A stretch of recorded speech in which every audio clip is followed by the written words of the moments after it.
Good afternoon and welcome. It's the Mark Bernier program. Thanks so much for being with us. Robert Marr from Holland Financial is with us. Robert, thanks for coming and making an in-studio appearance with us today. Well, thank you so much. These studios look absolutely fantastic. I'm really glad you invited me over here. Yeah, we've been inviting all our friends to come by and see what we're doing. It's really conducive to talk radio and business. It was as you know, you make investments based on return.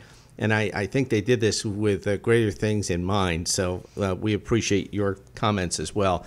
Everybody wants to know this. We were told that the country was moving toward energy independence.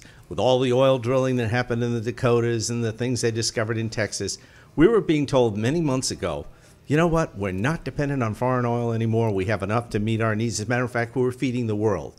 So, Robert, why is it, with the attack that happened on Saudi Arabia by the Yemenis, with perhaps the assistance of the Iranians, why is it that gas prices suddenly jump up 15 to 25 cents? Well, let me put it this way. I'm going to quote you, all right, because I actually listen to your radio show when I'm not on the air, and I think you put it very well when you said, quote, because they can. It's interesting listening to the oil executives talk about that. They say that when there's something that happens with like what happened last weekend, and you see the gas prices go up, they go up right away. But when the opposite happens, when there's a supply glut and the prices are going down, well, then they say, well, it has to travel from upstream to midstream to downstream, and it takes time for those prices to be reflected into the gas prices, and et cetera, et cetera. And then you just look at them and say, okay, well, that's interesting that it takes several weeks for the prices to go down, but hey, when they have to go up, they go up right away. Yeah, that's right. And then my other favorite excuse is, well, they're making the summer blend, in California, whatever it is. I'm thinking, they really changed the way they make gasoline based on the season? They really do. It's interesting when you really jump into crude oil production and natural gas production, the fracking, the different types of fuels that they use, and when they have to change over the processing facilities to go from a winter blend, et cetera.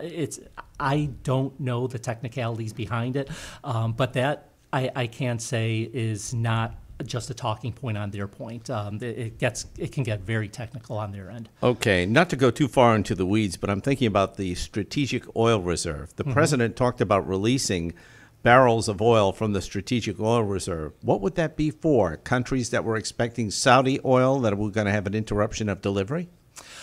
Yes, that's the United States Strategic Petroleum Reserve is for instances when there's something like what happened over this past weekend, and not only for the United States, but for the world market. But if I may, let me go to 30,000 feet, looking at the oil markets. Last summer, we're talking late July, early August of 2018, the international variant of crude, Brent crude oil, was trading at about $85 per barrel. WTI, which is the United States West Texas Intermediate, was costing about $75 per barrel. So last weekend, when the attacks happened on the Saudi oil facilities, oil was trading $55 per barrel, WTI, and then on Monday, it shot up to $63. I mean, $63 per barrel, far cry from the 75 from the previous summer. And then, of course, they've gone down Tuesday, Wednesday, and Thursday. Last time I looked, they were about 58. And the reason that they've come down after Monday's spike is because Saudi Arabia had said that we can fix this. Production will be coming back online in full by the end of September. So the length of time that the markets were expecting the Saudi production to be cut was actually turned out to be a lot less. So again, we see something major happen on the geopolitical front with Saudi Arabia and Iran, the two arch rivals in the Middle East. And we see a lot of volatility hit on Monday. Oil prices spike, but within 48 hours, they come back down. So that's kind of just to show you, don't read a headline panic, listen to what other people are saying, and jump out of the market completely. That's probably not a very smart thing to do. This is still a far cry, Robert, from a time in which oil got to at least $100 a barrel some time ago, correct? Yes, I believe it was in about mid-2014. It reached just shy of $110 per barrel. But what's happened since 2014? The United States. Now, like you mentioned earlier, people are saying, well, the United States is completely independent. Not yet. What has happened since 2014 is the United States has become the #1 oil-producing country in the world. About 2 or 3 months ago, we hit a record 12.3 million barrels per day, and in the last 2 weeks, it's gone up by 200,000 barrels to 12.5 million barrels per day. That's more than what Russia produces. It's more than what Saudi Arabia produces, and that's all because of the ingenuity of the fracking industry. I was going to say, isn't that also in light of the knowledge that we have fewer refinery capacity, a less refinery capacity than we had years ago? Yes, and not only reduced refining capacity, but also fewer rigs. Baker Hughes comes out, I believe it's either every week or every month, with an oil rig count. And, we can produce, or these energy companies can produce more oil with fewer rigs. So again, the efficiency that these companies are finding, especially back in 2016 when oil was around $30 per barrel, you saw a lot of companies either going out of business or hurting very bad. And what they were forced to do, and again, thank the free market for this, is that they had to grasp as much efficiency as possible from the rigs that they had. I don't know if you saw this story, and I can't remember the exact day, but the Wall Street Journal had a story that suggested that there was one oil utility that was sort of getting out of the Alaska business. And I don't know if it's because it's become cost prohibitive or they're having trouble keeping consistent labor. Years ago, we used to hear about the pipeline. Right. You don't hear as much about Alaska now. You hear mostly about the Dakotas and those oil fields discovered in the middle of the country. Right. Yeah, for each individual oil company, it's different. The risk rewards are different. Their capacities are different. So you have the oil fields in Canada, very high degree of sulfur, just like the oil in Venezuela. Again, you have Brent crude, a lot of it being drilled in the North Atlantic. You have West Texas Intermediate. So again, this comes down to the technical nature of the different grades of oil. So I believe I did hear about that with that company in Alaska. But, every company is either reducing their stake either abroad or in different fields and looking to others. So, it's just part of the market and where they see value. To sort of button this discussion on oil, why does the United States need to import any oil? If we are the largest producers, is it to keep a check and balance? Is it because we can sell oil to other countries for more than the American people are willing to pay? Well, what is it? It's because of our demand. Our demand is, I believe, between 23 to 25 million barrels per day. We're producing half that. Before it was... So we're not totally independent. No. Before we were producing probably 30% of our demand, and now it's up to 50% plus. But the amount of oil that we import from OPEC has decreased, but it's still about $75 billion per year. From other countries, a lot of people don't know that Mexico is actually a very large oil-producing country, and we import a good deal from Mexico as well. And I heard we do a lot from Canada. Is that true? Mm-hmm. Okay. So, but that's the story because of demand. So even though we are the largest producer at 12.5 million barrels per day, our consumption is between 23 to 25 million barrels per day. So we're still importing. Robert, I don't want to go Machiavellian on you, but I got to ask this. If we are in fact buying that much oil from Mexico, why don't we use this as an economic weapon against Mexico to make them snap to on the illegal immigration issue? Because we could easily buy it in other places. We don't have to buy it from Mexico. And if we want to keep that relationship going, you would think they might cooperate just from an economic standpoint. Your thoughts? Well, I think that's now, has oil been used as a leveraging tool, I don't know, but I do know that the economic power of the United States and this current administration has kind of pushed Mexico in that direction, and they have agreed, from what I know, to help with the illegal immigration front in terms of blocking the refugees, or quote unquote refugees, coming from Central America to coming into Mexico.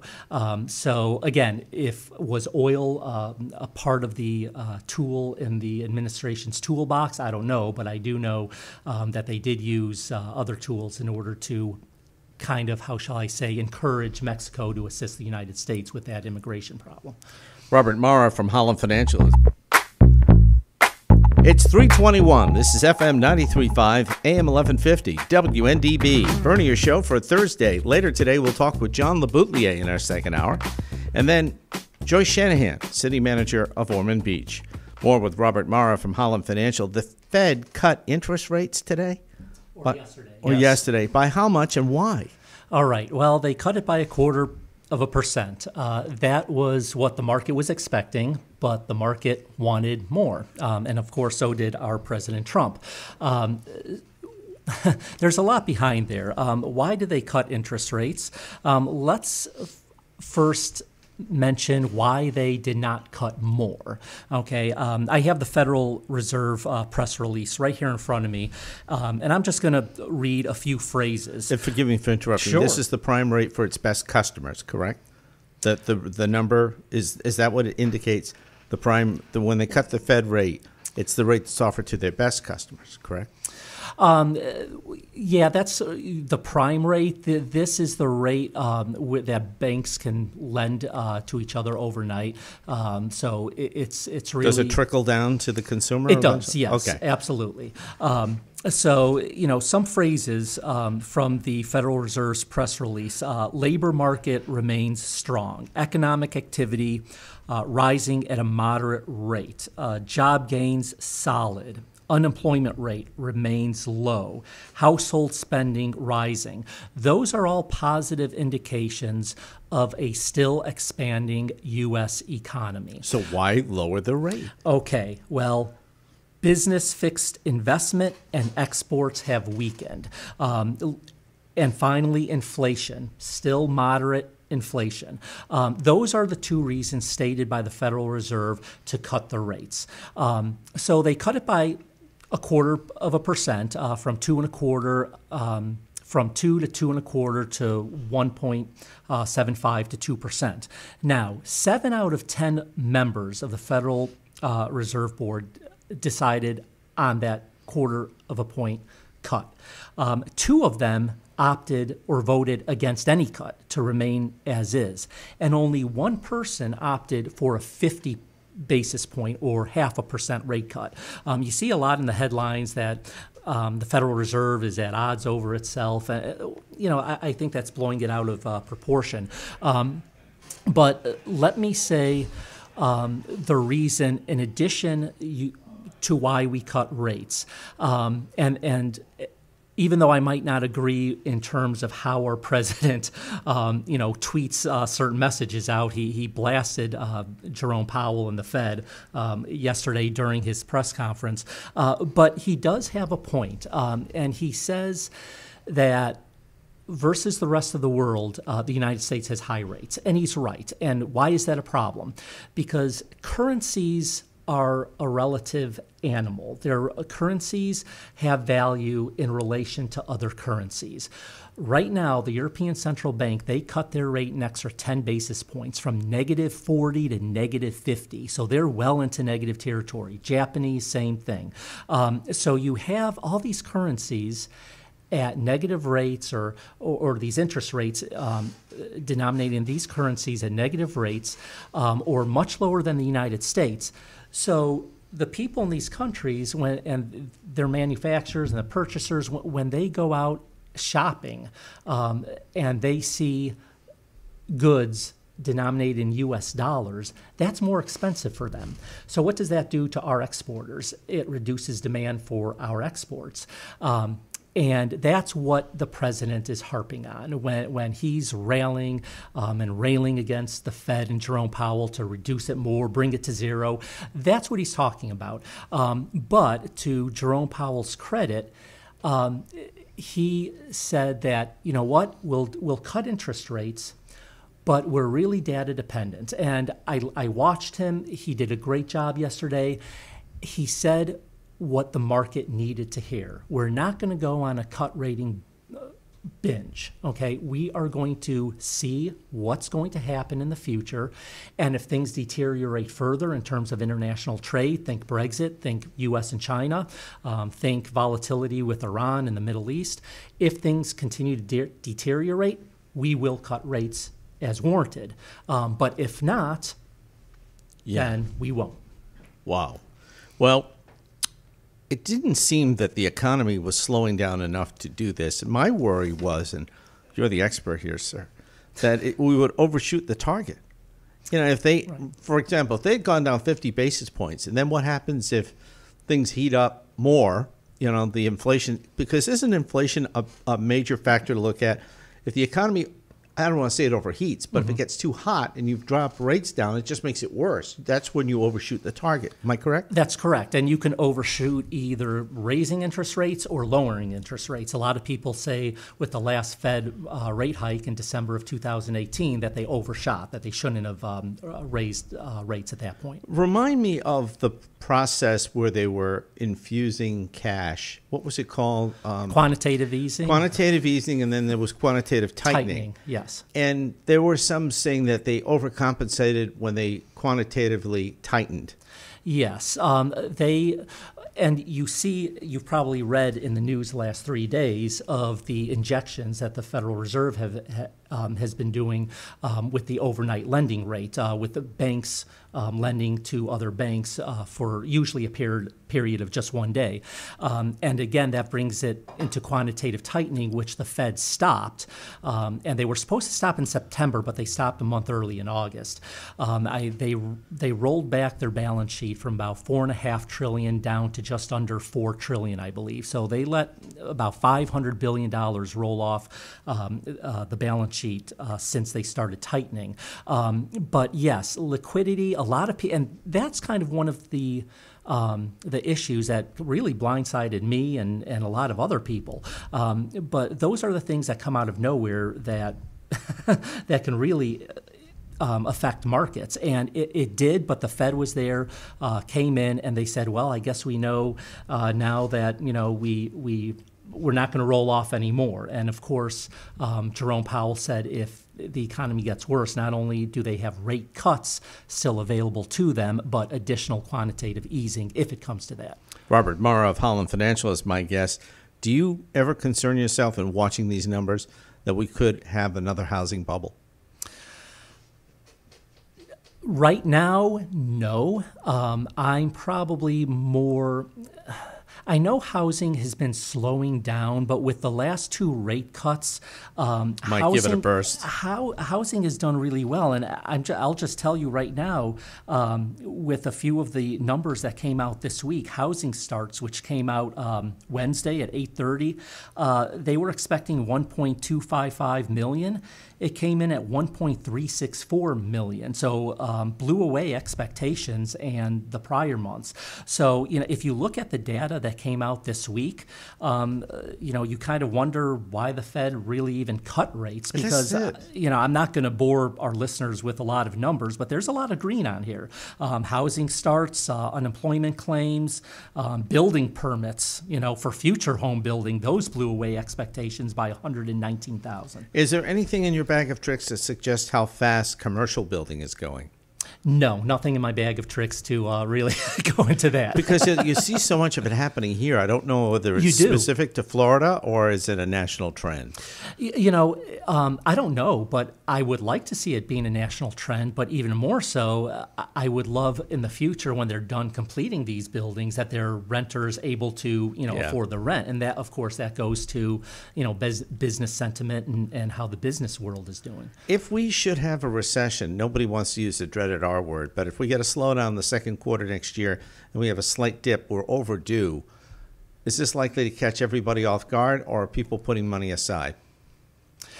I think, well, it really depends from where you're looking at it. I think businesses will be hit the hardest, and of course that will flow down to the workers. But a lot of people, and Jerome Powell mentioned this, and I mentioned this, I believe the last time we spoke, Mark, is that overall, individual households will vary, but overall, the average household is in a lot better position than they were before the financial crisis. The proportion that households are spending to service that debt, it's a lot lower percentage of their disposable monthly income to service the debt they have now.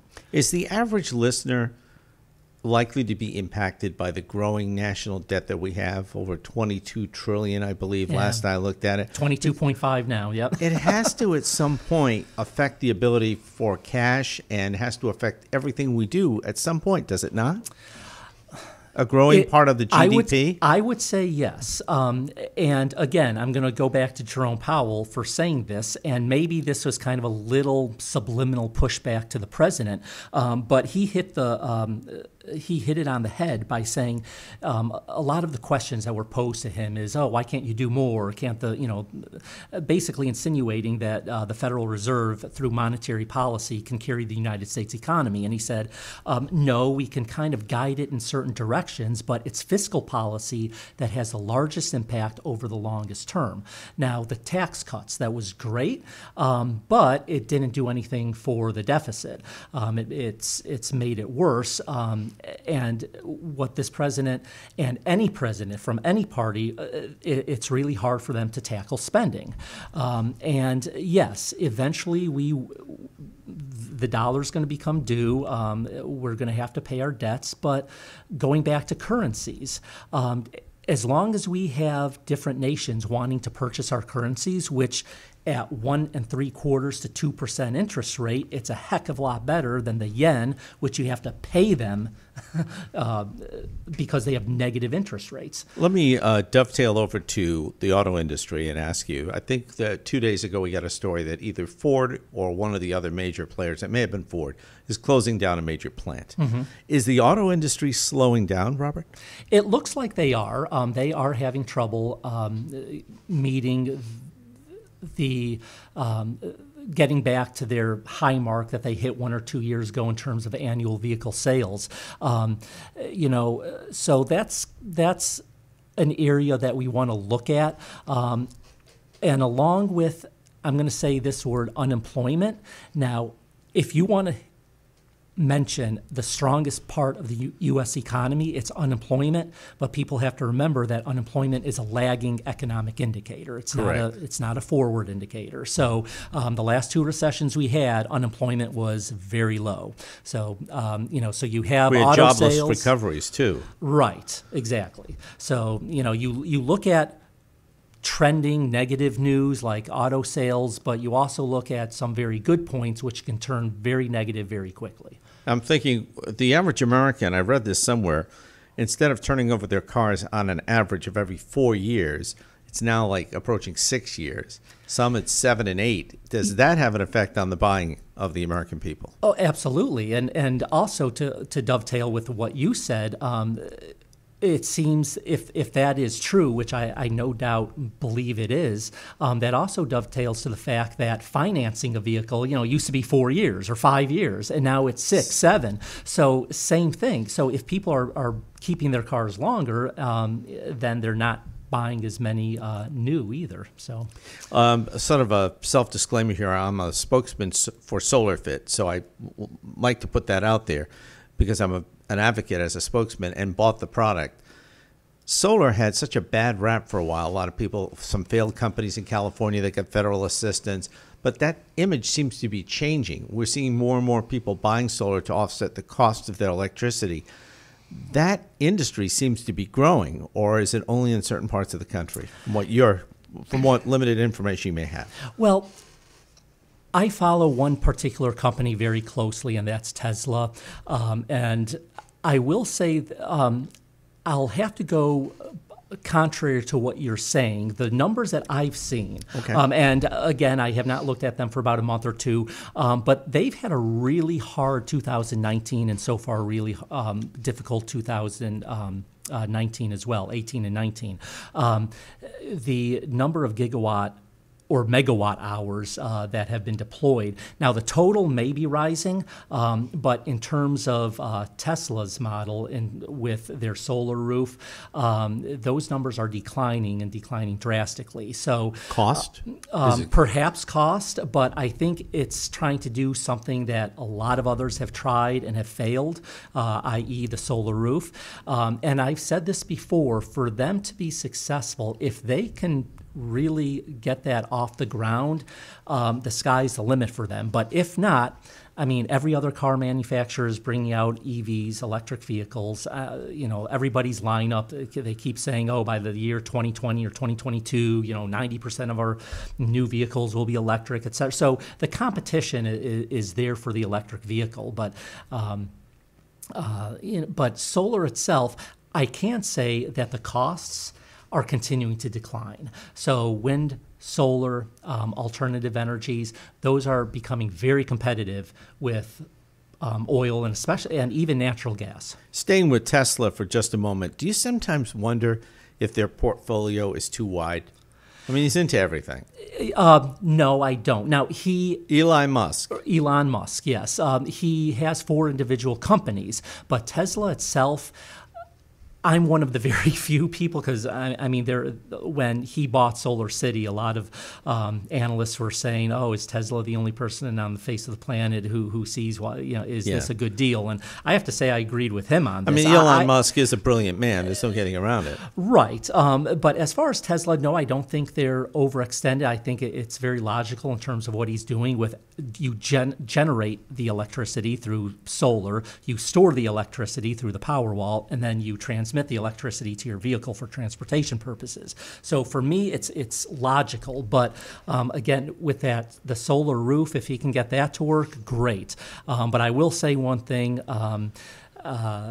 He has to kind of leave his Twitter account alone and focus on his companies. Because he may be board chairman, but he has a board and he has investors, and they get a little nervous with some of the other stuff. Oh, absolutely, me included.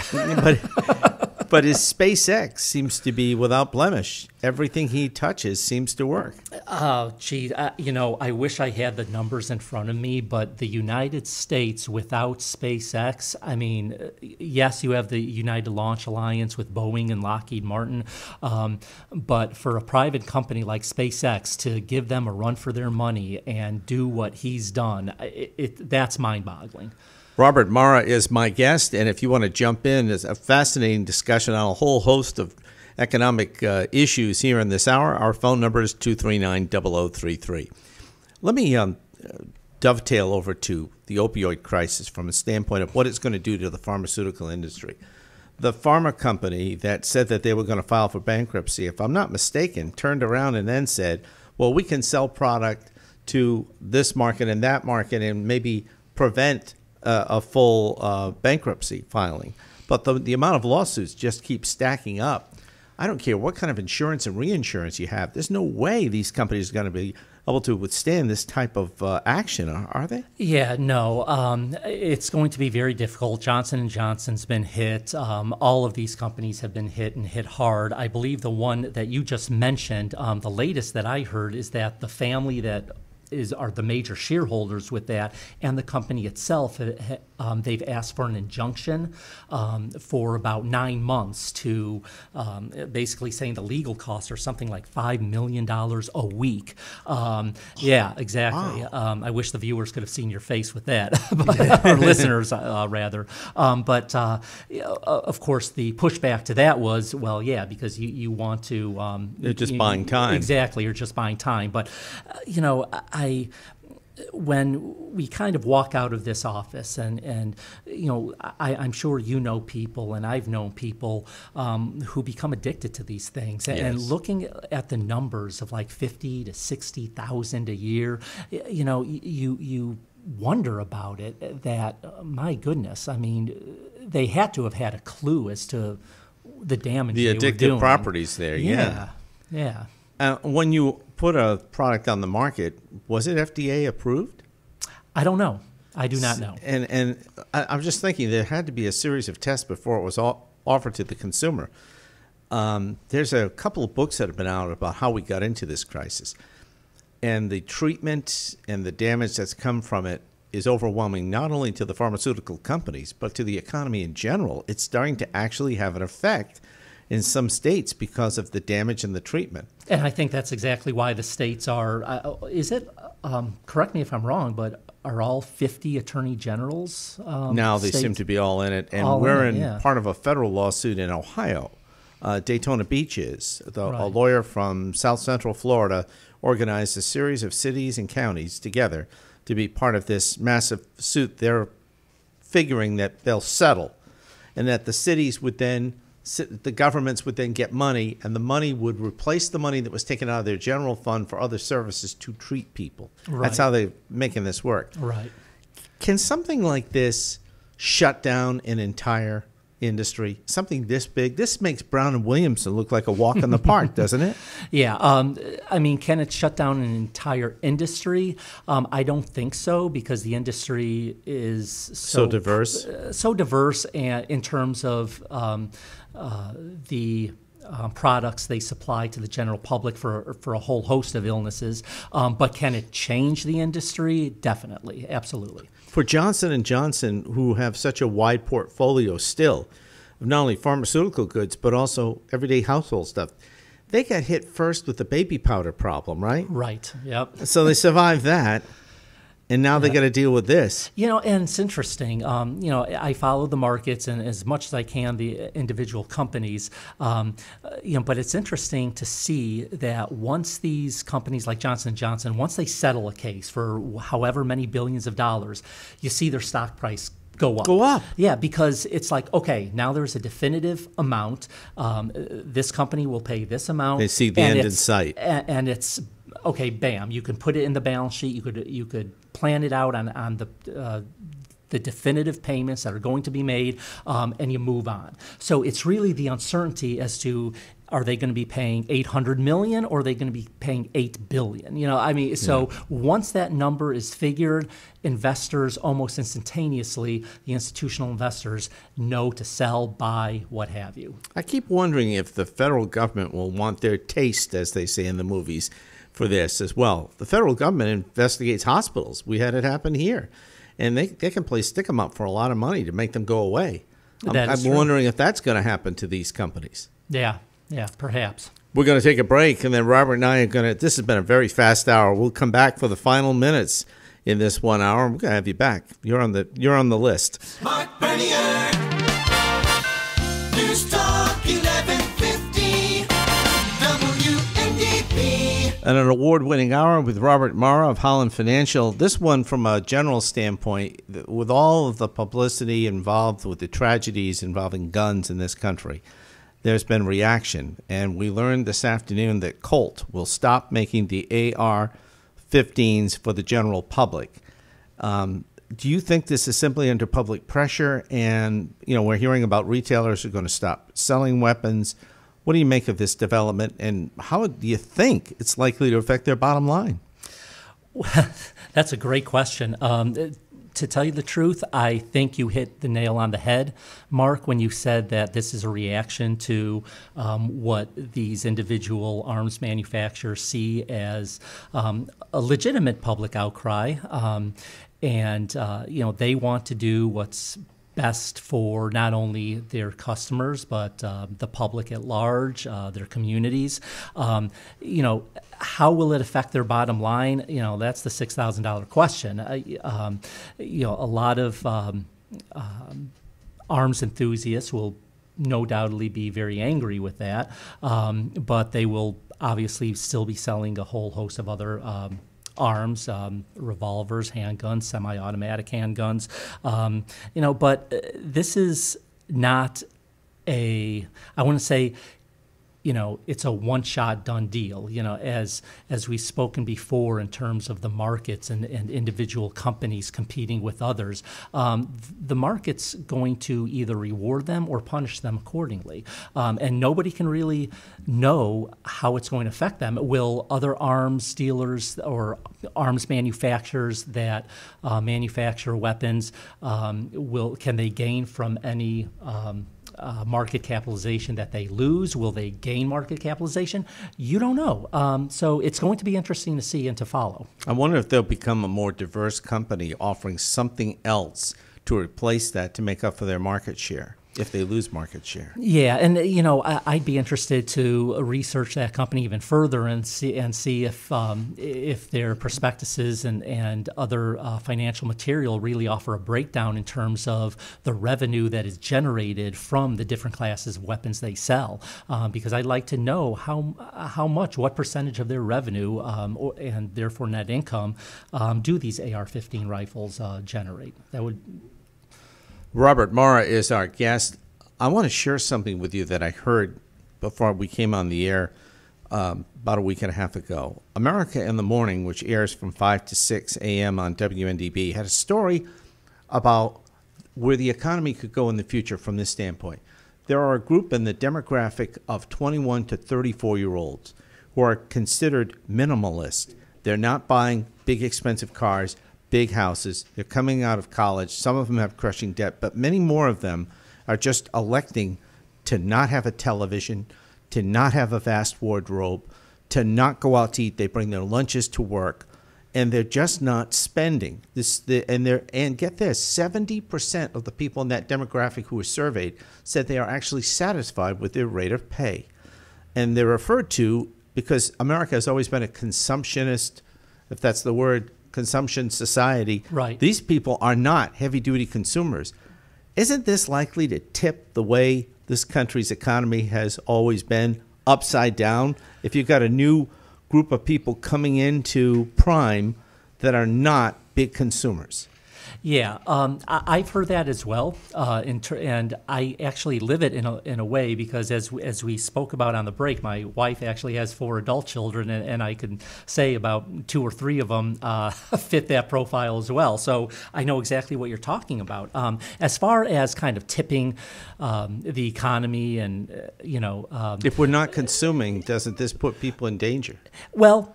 I'm thinking automobiles, too. Well, you're right. The 70% of our economy is services, and definitely, if people are not consuming, then that will hit a lot of companies. However, the world is always in flux. The world is always changing.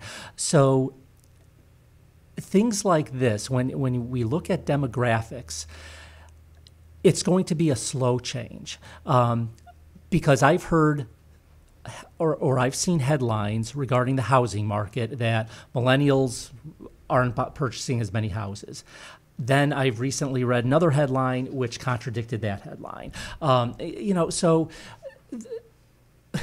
what I like to focus on, Mark, is the type of system that we have in the United States and that hopefully is spreading more across the world, of a market economy. If there's not a demand for something, it's going to change. Correct. With vehicles, we've mentioned vehicles several times. If it's not going to be outright ownership, then we have the ride-sharing economy. So we live in times where things are changing so fast, at such a fast pace, that businesses have to be on their toes and adapt. So will it tip the economy like one way or the other? It will change the economy. Okay. And at the same time, Madison Avenue for a long time has written off the demographic of over 55, principally 65 to 75. They don't even care about them. However, if you notice the amount of ads that are on Fox in the evening, they all have to do with elder illnesses and situations. And I'm thinking, why is it that so much of Madison Avenue doesn't cater to the older people? They're the ones who have money. The young people don't have money. They're paying off student debt. They're trying to raise families. They don't have a lot of disposable income, for vacations and expensive things down the line. Have they sometimes missed the target?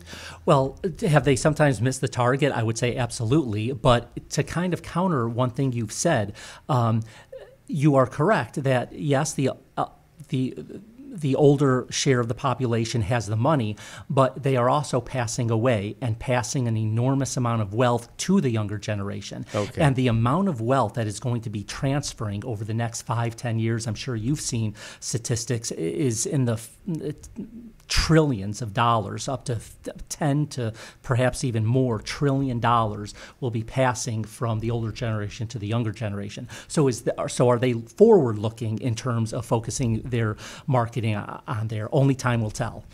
Yeah, because I'm thinking that the generation that I'm in has not saved as much as the previous generation does.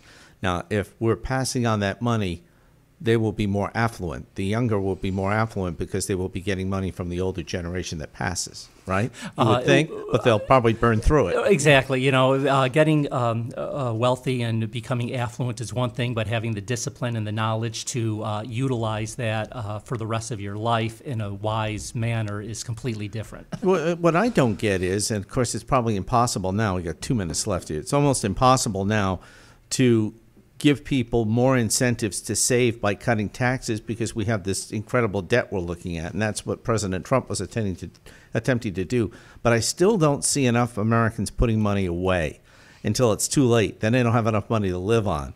Do you ever see that in our lifetime changing?